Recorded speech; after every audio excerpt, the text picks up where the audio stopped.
je n'allais pas partir comme un voleur, parce que simplement je voulais vous dire un grand merci pour que vous puissiez continuer votre tâche en sachant tout le rôle que vous jouez ici, dans cette belle maison du ministère de l'Intérieur.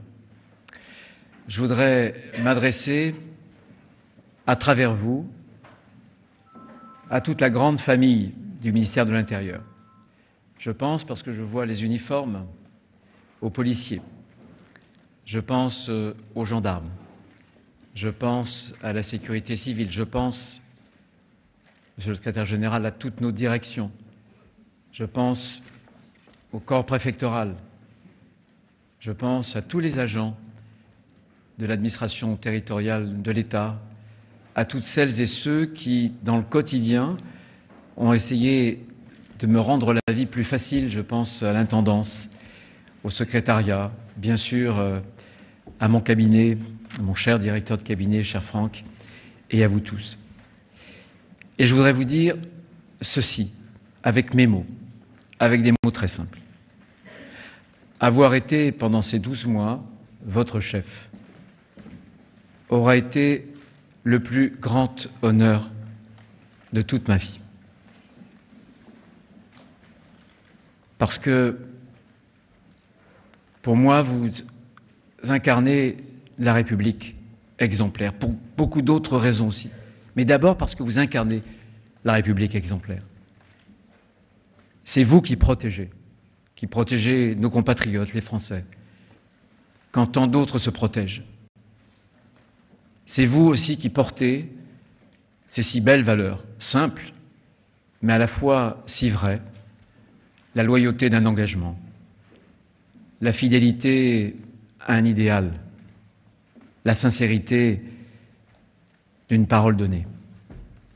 Ces valeurs, vous devrez les conserver, les cultiver, mais surtout les transmettre. Les transmettre à celles et à ceux qui vous sont confiés, sur lesquels vous avez une autorité. Les transmettre tout particulièrement aux jeunes générations. Dans le rôle de ministre de l'Intérieur, j'ai adoré m'adresser aux jeunes policiers qui sortaient d'école, aux jeunes commissaires, aux jeunes officiers de gendarmerie, pour leur dire ce que je croyais être le rôle de chef. Mais un chef sans ses valeurs ne mérite pas le titre de chef, bien évidemment. Et puis, j'ai décidé, il y a un peu plus de 12 mois, d'entrer au gouvernement. Je l'ai fait pour servir mon pays, je l'ai fait librement. Et aujourd'hui, c'est tout aussi librement que je quitte notre ministère, mais je continuerai à servir notre pays, notre nation, notre peuple, tout aussi librement, mais autrement. Je me souviens très bien, c'était le 23 septembre, il faisait beau. J'ai franchi la porte, la grille, les grilles de Beauvau, si caractéristiques qu'elles sont devenues l'emblème, le logotype du ministère de l'Intérieur. Et je me souviens parfaitement ce que j'avais en tête. Je me souviens parfaitement des priorités qui étaient pour moi comme une évidence et qui m'habitaient. Vous vous souvenez de ce discours de passation de pouvoir, quand il y avait des discours de passation de pouvoir? 1, rétablir l'ordre. 2, rétablir l'ordre. 3, rétablir l'ordre. J'étais parfaitement conscient de la difficulté de l'exercice. Avec une majorité introuvable à l'Assemblée nationale et finalement dans une configuration politique assez confuse. Mais pour autant, je me suis toujours tenu à ces priorités.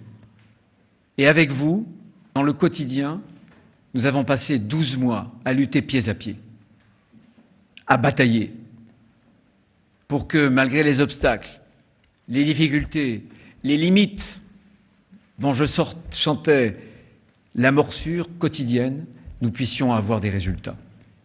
Et grâce à vous, et c'est ce que je voulais vous dire, nous en avons obtenu dans ces mauvaises conditions.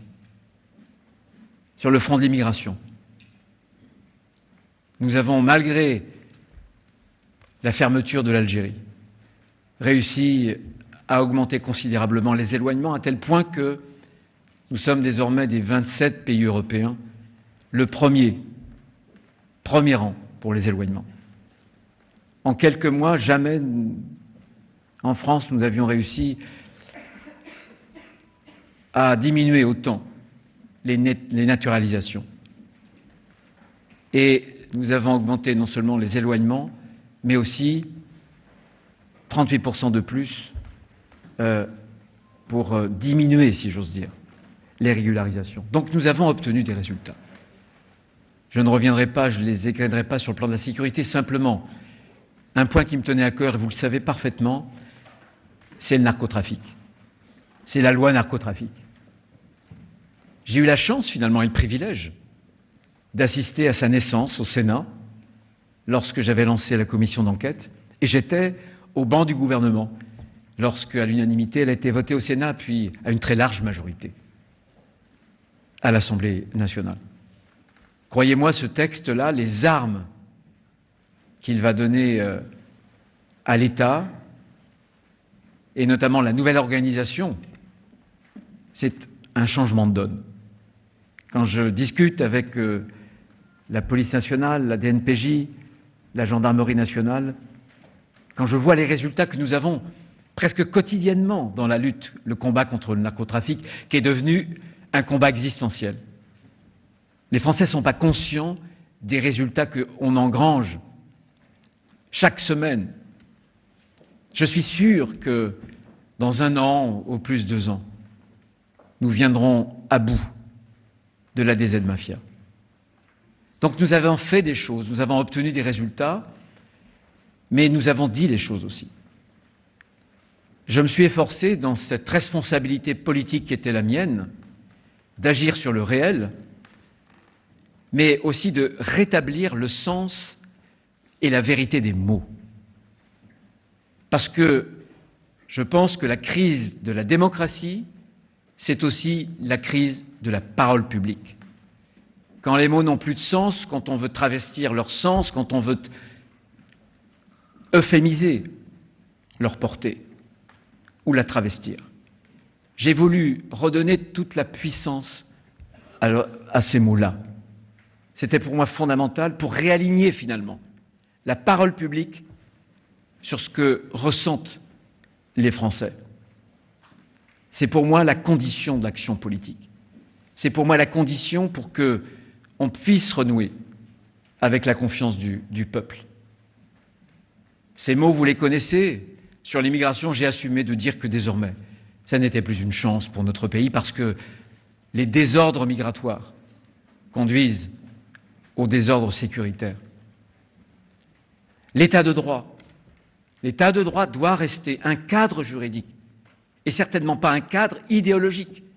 La séparation des pouvoirs entre ceux qui votent la loi, ceux qui jugent, l'exécutif, c'est fondamental.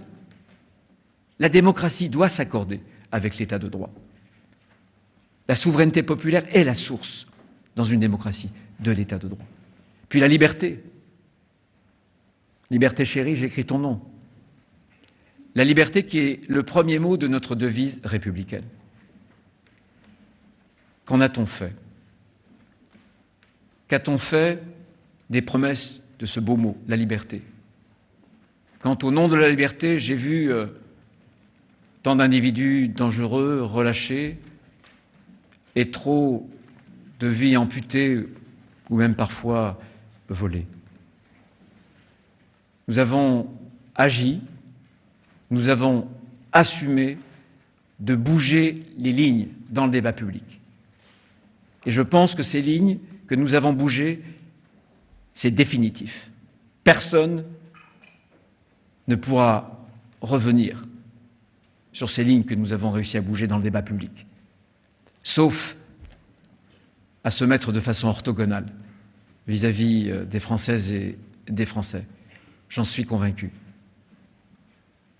Ce que nous avons fait, ce que j'essayais de faire, correspond au mot de La Hire, qui est un grand compagnon de Jeanne d'Arc, et qui, quelques années après, avait eu ces phrases.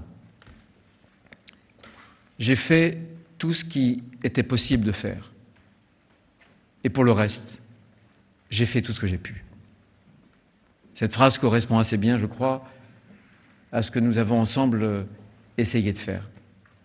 Et puis, je voudrais peut-être terminer, conclure, pour ne pas abuser votre patience.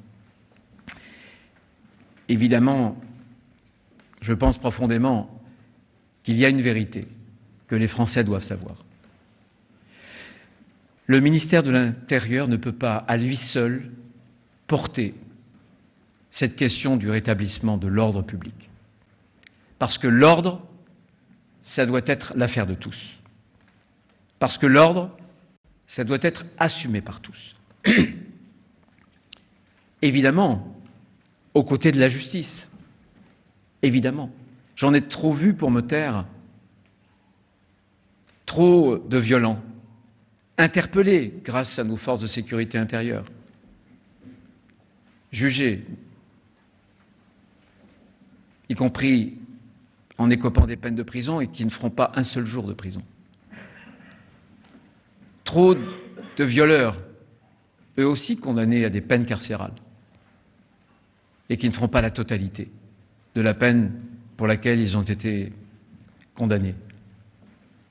Des mineurs ultra-violents, totalement insensibles au sort de leurs semblables, mais qu'on emprisonne finalement. On ne veut pas leur donner des peines de prison dès qu'ils accomplissent les premiers délits graves, mais on les emprisonne dans un parcours de violence qui les conduira immanquablement derrière les barreaux. Mais il y aura des dizaines de victimes. Trop de victimes qui ont été oubliées. Il faudra une révolution pénale.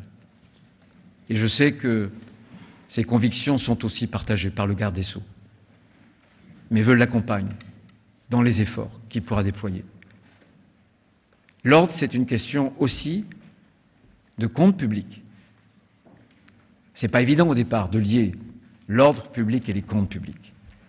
Mais quand on y réfléchit depuis des décennies, que s'est-il passé? Je l'ai souvent dit au cadre de ce ministère. Ce qui s'est passé, c'est que l'État-providence s'est dilaté et proportionnellement, l'État régalien s'est rétracté. Avec ce paradoxe, c'est que la France s'est désarmée et les Français se sont appauvris. C'est une vérité. La nécessité de rétablir les comptes publics se conjugue avec la nécessité de rétablir l'ordre public. Et puis, un dernier point, la question des repères, la question de la culture au sens général du terme. Pour rétablir l'ordre public, il faut aussi le rétablir dans les esprits. Finalement, mai 68 est loin, si loin, et pourtant si proche. Parce qu'aujourd'hui, nous savons, avec la distance de l'histoire et des années. Oui, nous savons que sous les pavés, il n'y avait pas la plage. Il y avait la rage. Une rage qui surgit quand il n'y a plus de repères. Quand les hiérarchies ont été aplanies. Quand l'autorité a été fissurée. Quand le respect que l'on doit à ses semblables est relativisé. Je pense, pour ma part, que demain, si nous voulons remettre de l'ordre, il faudra remettre des repères, les assumer, à l'école, mais pas seulement à l'école, dans les familles, dans toute la société, qui doit porter ce type de discours. Cette ligne-là, de fermeté, d'autorité. Et pour conclure, ce que je voudrais vous dire, c'est que, au-delà de ces convictions que rapidement je voulais partager, que j'ai souvent partagées avec vous dans des dialogues singuliers, à mon bureau, lors des déplacements, je voudrais aussi partager une affection que j'ai pour notre ministère, mais pour les hommes et les femmes qui le servent quotidiennement. Au moment de quitter le ministère, de franchir dans l'autre sens ces grilles de Beauvau dont je parlais il y a quelques instants, je veux vous faire part du sentiment qui m'habite. C'est l'émotion, bien sûr, mais au-delà de l'émotion, c'est d'abord et surtout la gratitude. La gratitude, c'est un sentiment désuet, encore plus désuet dans le monde politique, parce que les femmes et les hommes politiques se targuent bien souvent de s'être faits seuls, crânement. Et à force de le répéter, évidemment, ils finissent par le croire qu'ils se sont faits seuls. Mais on ne se fait jamais seul. Ce sont les autres qui vous font.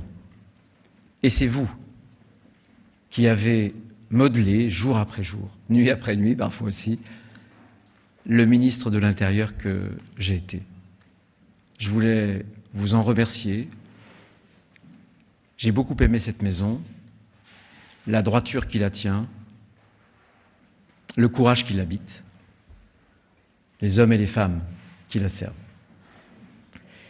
Désormais, vous serez conduit par un homme qui est remarquable, et j'en suis très heureux, Laurent Nunez. Il vous conduira sur les fronts que vous connaissez bien, sur d'autres fronts, les fronts de l'adversité. Et je sais qu'avec lui, sur ces fronts-là, vous tiendrez la ligne, en toutes circonstances. Parce que si nous voulons collectivement que la France demeure, il faut que l'État régalien, tienne, qu'il tienne bon. Vous savez, les gouvernements passent, les ministres passent, les serviteurs, eux aussi, demeurent. C'est la continuité de notre État. C'est pour cela que vous le servez, que nous le servons. Et c'est quelque chose d'absolument essentiel. Pour terminer, je voudrais simplement vous rappeler cette expression que j'ai souvent utilisée. Le ministère de l'Intérieur, un ministère en clair-obscur. La part obscure, ténébreuse, c'est le mal, qui nous habite tous, mais dont certains ne parviennent pas à réfréner la submersion intérieure. Et puis, la part lumineuse, c'est vous. C'est les hommes et les femmes du ministère de l'Intérieur que j'ai appris à mieux connaître, que j'ai appris à mieux reconnaître. Parce qu'au milieu du pire, vous donnez le meilleur. Surtout, vous êtes des remparts contre le chacun pour soi, pour faire prévaloir le don de soi. Et ça, dans une existence humaine, parce que chaque existence est trop courte, ça donne un sens extraordinaire à chacun de vos métiers, quel que soit le corps auquel vous appartenez, quel que soit le grade, quelle que soit la qualité, quel que soit le métier que vous avez ici. Alors, mes amis, un immense merci. Jamais, dans ces conditions si difficiles, nous aurions pu avancer aussi vite. Je savais que le temps nous était compté, sans que chacune et chacun d'entre vous, quotidiennement, ait pu prendre sa charge. Et cette charge, vous l'avez prise bien au-delà de ce que vos fonctions exigeaient. Vous continuerez, justement, à la mener bien au-delà de ce que votre métier vous demande. Et pour ça, je voulais vous remercier et certainement pas partir comme un voleur sans vous le dire du fond de mon cœur. Moi, j'étais immensément fier. Oui, je le redis, définitivement, le plus grand honneur de toute ma vie aurait été d'être votre chef. Vive la République et vive la France.